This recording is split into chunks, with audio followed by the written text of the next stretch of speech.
today I want to talk to you about the mathematics of love.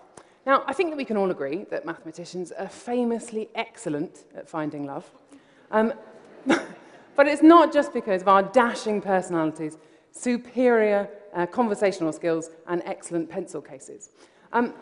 It's also because we've actually done an awful lot of work into the maths of how to find the perfect partner.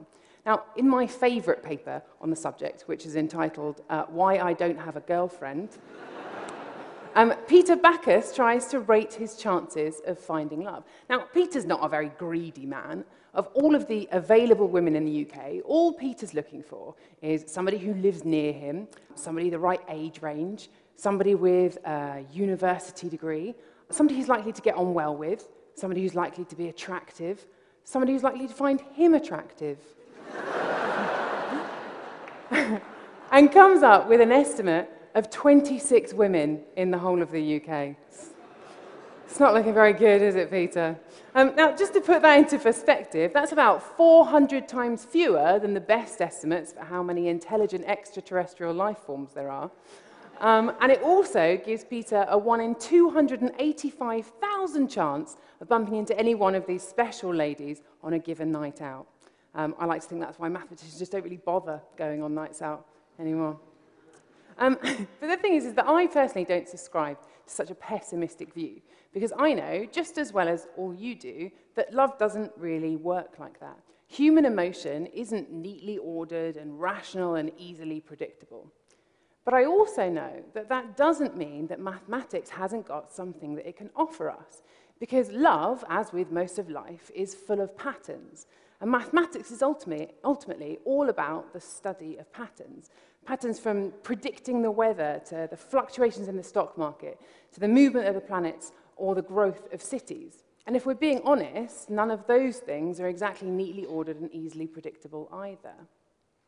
Because I believe that mathematics is so powerful that it has the potential to offer us a new way of looking at almost anything, even something as mysterious as love. And so, to try and persuade you of how totally amazing, excellent, and relevant mathematics is, I want to give you my top 3 mathematically verifiable tips for love. Okay? Okay, so top tip number 1, how to win at online dating. Okay, so my favourite online dating website is OkCupid, not least because it was started by a group of mathematicians. Now, because they're mathematicians, they have been collecting data on everybody who uses their site for almost a decade, and they've been trying to search for patterns in the way that we talk about ourselves and the way that we interact with each other on an online dating website. And they've come up with some seriously interesting findings. But my particular favourite is that it turns out that on an online dating website, how attractive you are does not dictate how popular you are. And actually, having people think that you're ugly can work to your advantage. Exactly. Let me show you how this works. Okay, so in a thankfully voluntary section of OkCupid, you are allowed to rate how attractive you think people are on a scale between 1 and 5. Now, if we compare this score, the average score, to how many messages a selection of people receive, you can begin to get a sense of how attractiveness links to popularity on an online dating website. Now, so this is the graph that the OkCupid guys have come up with. And the important thing to notice is that it's not totally true that the more attractive you are, the more messages you get.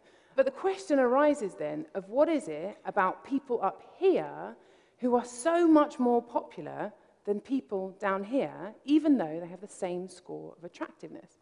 And the reason why is that it's not just straightforward looks that are important. Okay, so let me try and illustrate their findings with an example.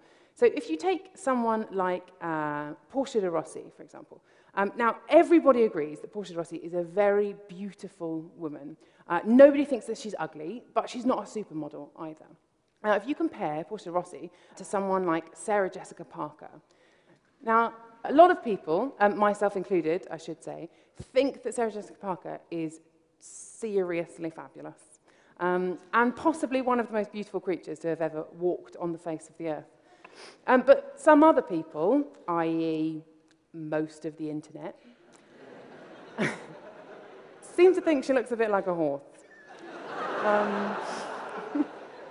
Now, I think that if you ask people how attractive they thought Sarah Jessica Parker or Portia de Rossi were, and you ask them to give them a score between 1 and 5, I reckon they'd average out to have roughly the same score. But the way that people would vote would be very different. So Portia's scores would all be clustered around the 4 because everybody agrees on that she's very beautiful.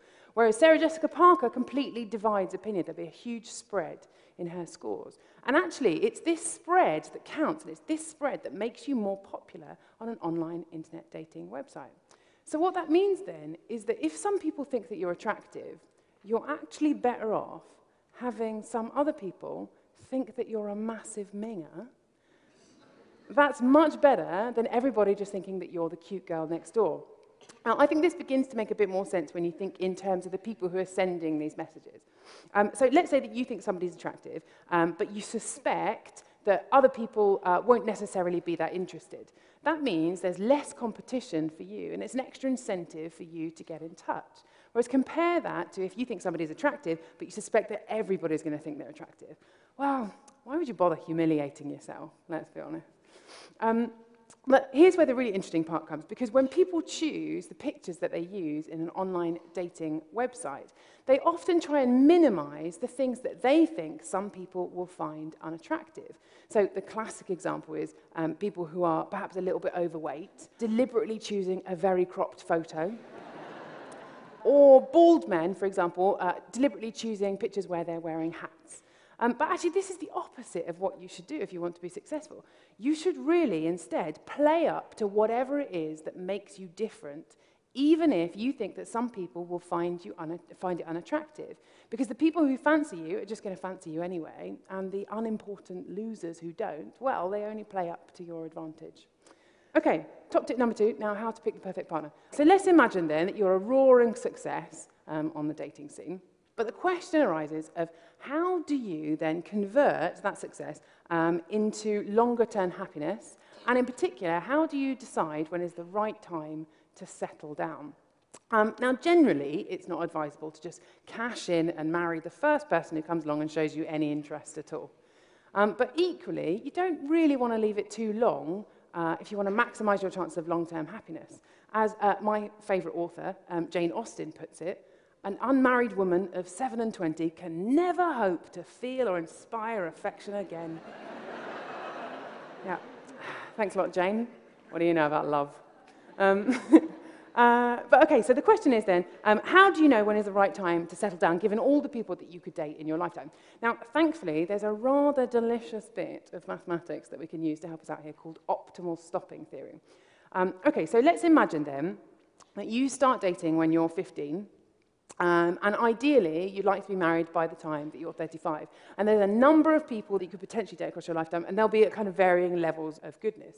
Now, the rules are that once you cash in and get married, you can't look ahead to see what you could have had.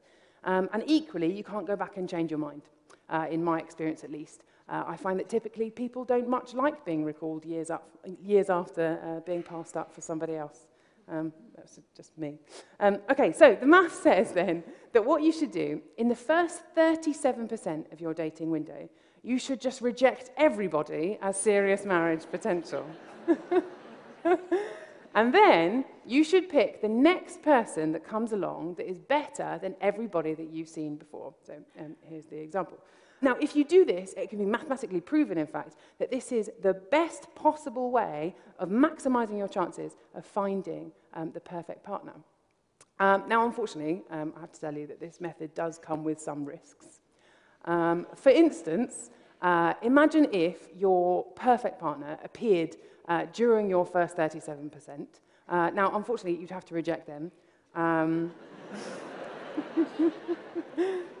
Now, if you are following the math, I'm afraid no one else comes along that's better than anyone you've seen before, so you have to go on rejecting everyone and die alone.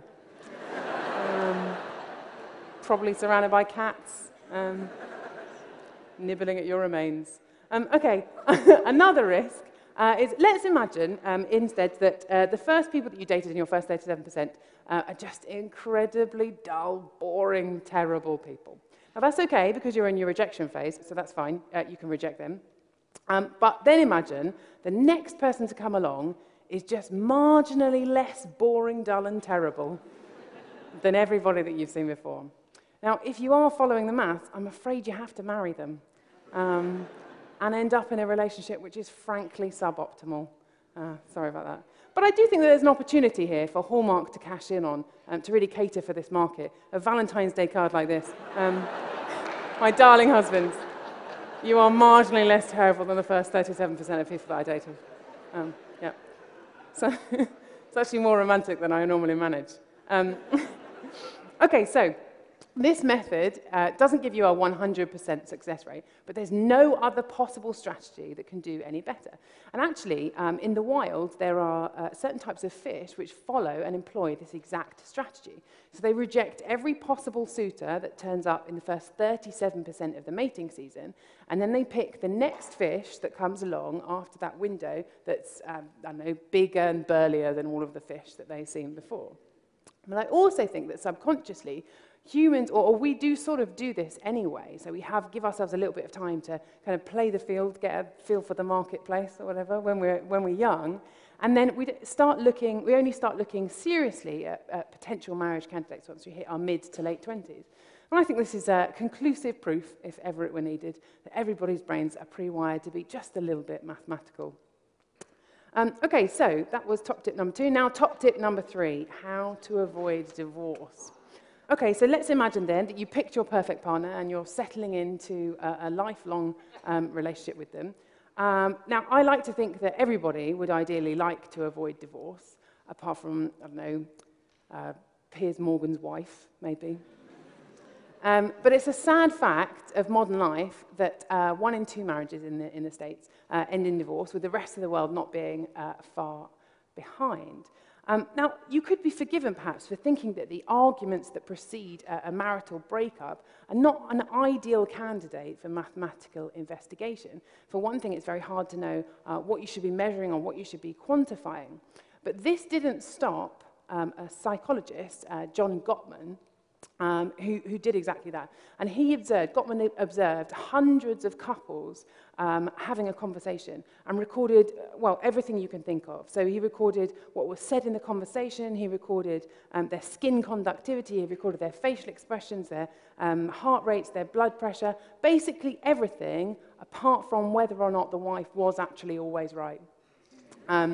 Which incidentally she totally is. So.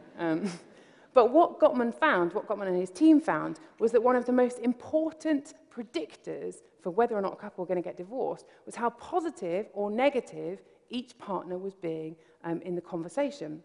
Now, couples that were very low risk scored a lot more positive points on Gottman's scale than negative, whereas bad relationships, by which I mean probably going to get divorced, they found themselves getting into a spiral of negativity. Now, just by using these very simple ideas, Gottman and his group were able to predict whether a given couple was going to get divorced with a 90% accuracy. But it wasn't until he teamed up with the mathematician James Murray that they really started to understand what causes these negativity spirals and how they occur. And the results that they found, I think, are just incredibly, impressively simple and interesting. Okay, so these equations, they predict how the wife or husband is going to respond in their next turn in the conversation, how positive or negative they're going to be. And these equations, they depend on the mood of the person when they're on their own, the mood of the person when they're with their partner, but most importantly, they depend on how much the husband and wife influence one another. Now, I think it's important to point out at this stage that these exact equations have also been shown to be perfectly able at describing what happens between 2 countries in an arms race. So that an arguing couple spiraling into negativity and teetering on the brink of divorce is actually mathematically equivalent to the beginning of a nuclear war. But the really important term in this equation is the influence that people have on one another, and in particular, something called the negativity threshold. Now, the negativity threshold you can think of as how annoying the husband can be before the wife starts to get really pissed off, basically, and vice versa. Now, I always thought that good marriages were about compromise and understanding and allowing the person to have space to be themselves. So I would have thought that perhaps the most successful relationships were ones where there was a really high negativity threshold, where couples let things go and only brought things up if they really were a big deal. But actually, the mathematics and subsequent findings by the team have shown that the exact opposite is true.